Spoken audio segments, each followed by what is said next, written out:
Hello everyone, welcome back to chemistry 27। तो बच्चों, आज का जो हमारा टॉपिक है वो है सॉल्यूशन चैप्टर से एजियोट्रॉपिक मिक्सचर। एजियोट्रॉपिक मिक्सचर के बारे में हम डिटेल में पढ़ेंगे कि एजियोट्रॉपिक मिक्सचर क्या होते हैं। और अब तक हमने प्रीवियस वीडियोस में राउल्ट्स लॉ, उसके डेविएशंस और पॉजिटिव और नेगेटिव डेविएशन हमने पढ़े आइडियल नॉन आइडियल सोल्यूशन के थ्रू। और नॉन आइडियल सोल्यूशन में मतलब बहुत अच्छे से ब्रॉड वे में सारी चीज़ें हमने पढ़ी। तो हमने जब नॉन आइडियल सोल्यूशन के अंदर पॉजिटिव और नेगेटिव डेविएशन पढ़ा, उसके बाद ही आपकी एनसीईआरटी सीबीएसई सिलेबस में एजियोट्रॉपिक मिक्सचर है। ठीक है, एजियोट्रॉपिक मिक्सचर इंडिविजुअली भी बच्चों से पूछा जाता है और ये काफ़ी इंटरेस्टिंग अच्छी चीज़ है। और नीट, आईआईटी, जेई जैसे कि मैं हर वीडियो में मेंशन करती हूँ, इस बार भी बोल रही हूँ कि उसके पर्सपेक्टिव से भी बहुत इंपॉर्टेंट है। क्योंकि जो आपका 12th स्टैंडर्ड बेस्ड सिलेबस होता है, वही सिलेबस ब्रॉड वे में और डीप में जाकर ही नए क्वेश्चन जनरेट करता है for any competitive exam after 12th standard. तो लेट्स स्टार्ट एजियोट्रॉपिक मिक्सचर। तो बच्चों, अब शुरू करते हैं एजियोट्रॉपिक मिक्सचर। तो एजियोट्रॉपिक मिक्सचर क्या होते हैं? सबसे पहले देखिए कि होता ये है कि कुछ लिक्विड जो होते हैं उनको जब आप आपस में मिक्स कर देते हैं, दो लिक्विड्स को, दो कंपोनेंट को मिक्स कर देते हैं, तो वो एजियोट्रॉप फॉर्म करते हैं। अब एजियोट्रॉप क्या होते हैं? Binary mixture. बाइनरी का यहाँ पे जो मतलब है, इसका मतलब हो गया कि दो कंपोनेंट। ठीक है, तो ये बहुत इंपॉर्टेंट पॉइंट है कि दो कंपोनेंट ही मिलेंगे। Binary mixture having same composition. Same composition means एक फिक्स प्रोपोर्शन में। ये बहुत इंपॉर्टेंट पॉइंट है। एक फिक्स प्रोपोर्शन में आपने दो तरह के मिक्सचर्स को, यानी कि दो तरह के कंपोनेंट्स को लिया है और मिक्सचर बनाया है। ठीक है, binary mixture having same composition in liquid and vapour phase, यानी कि दोनों फेजेस में उनकी कॉम्पोजिशन क्या होती है? सेम होती है। ठीक है, और ये यहाँ पे जो मैंने फिक्स टर्म लिखा हुआ है, तो जो हम बाइनरी सॉल्यूशन ले रहे हैं, ये बाइनरी सॉल्यूशन हम एक फिक्स्ड प्रोपोर्शन में ही लेंगे। और यहाँ पे ये जो टर्म बता रहा है कि ये सेम कॉम्पोजिशन जो है लिक्विड और वेपर फेज में होती है। तो लिक्विड में और वेपर फेज में सेम कॉम्पोजिशन होने की वजह से इसका जो क्या कहते हैं, डिस्टिलाइजेशन होता है, फ्रैक्शनल डिस्टिलाइजेशन, वो नहीं हो पाता है। ठीक है, और ये हमेशा क्या होते हैं? बॉयल होते हैं एक कांस्टेंट टेम्परेचर पर। तो ये इसकी बहुत ही इंपॉर्टेंट से पॉइंट है। सबसे पहला पॉइंट मैं फिर से रिकॉल करती हूँ कि ये बाइनरी मिक्सचर होते हैं और ये एक फिक्स प्रोपोर्शन में इनको बनाया जाता है। ठीक है, इसकी मतलब कि प्रोपोर्शन आप फिक्स लेते हैं, और ये होते हैं सेम कॉम्पोजिशन रखते हैं लिक्विड और वेपर फेज में, और ये बॉयल होते हैं दोनों डिफरेंट एक टेम्परेचर पे ही बॉयल होने लगते हैं, सेम टेम्परेचर पे बॉयल होने लगते हैं, जिसकी वजह से इनका फ्रैक्शनल डिस्टिलाइजेशन पॉसिबल नहीं हो पाता है। क्योंकि दोनों की जो अगर आप यहाँ पे मोल्स के कंपैरिजन में आप इसकी वैल्यू देखेंगे मोल्स के पर्सपेक्टिव से, तो यहाँ पे फ्रैक्शनल डिस्टिलाइजेशन नहीं पॉसिबल हो पाता है। चलिए मैं आपको समझाती हूँ कि हाउ, तो किस तरह से फ्रैक्शनल डिस्टिलाइजेशन पॉसिबल नहीं होता है।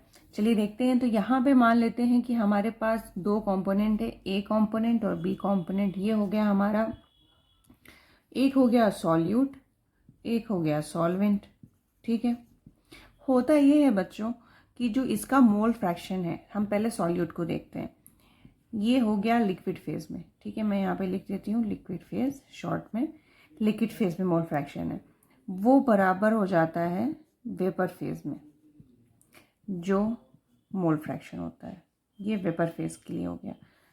तो लिक्विड फेज में और वेपर फेज में दोनों में मोल फ्रैक्शन सेम होने की वजह से ये क्या करते हैं? फ्रैक्शनल डिस्टिलाइजेशन को डिनाई कर देते हैं। फ्रैक्शनल डिस्टिलाइजेशन नहीं हो सकता। सेम होता है सॉल्वेंट के साथ भी। अब हम मान लेते हैं कि ये लिक्विड फेज में है, mole fraction is equal to in vapour phase also. ठीक है, तो जिसकी वजह से क्या होता है? फ्रैक्शनल डिस्टिलाइजेशन जो है नहीं हो पाता है, क्योंकि दोनों में मोल फ्रैक्शन सेम हो जाता है।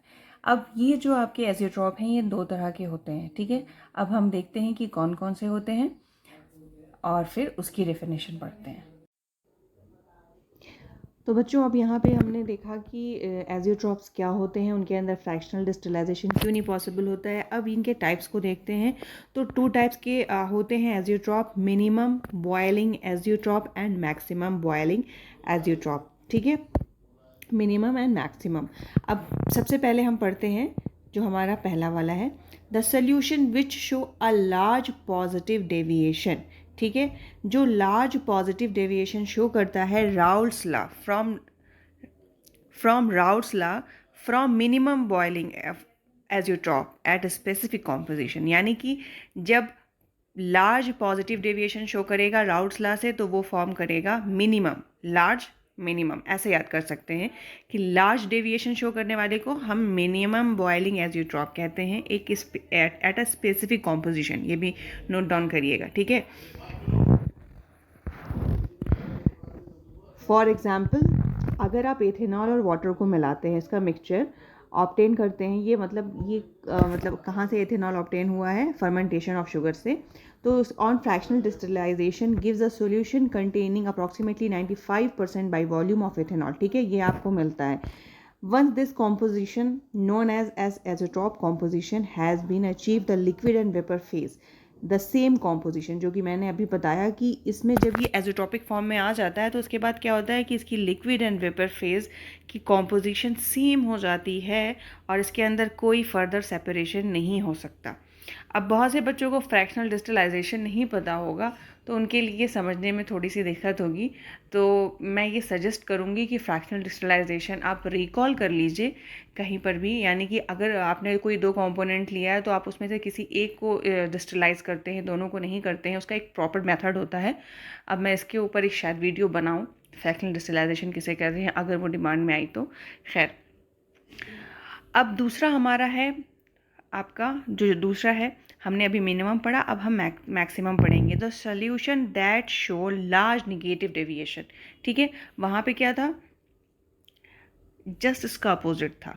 The solution that show large negative deviation from Raoult's law from maximum boiling azeotrope. ठीक है, लार्ज निगेटिव था और यहाँ पर देखिए आपने क्या पढ़ा, लार्ज पॉजिटिव था। तो इस तरह से याद कर सकते हैं आराम से कि लार्ज निगेटिव रहेगा तो वो मैक्सिमम बॉइलिंग एज़ोट्रॉप फॉर्म करेगा और जब लार्ज पॉजिटिव रहेगा तो वो मिनिमम फॉर्म करेगा। और यहाँ पे एग्जाम्पल भी दिया हुआ है, एथेनॉल वाटर मिक्सचर जो है वो पॉजिटिव डेविएशन शो करता है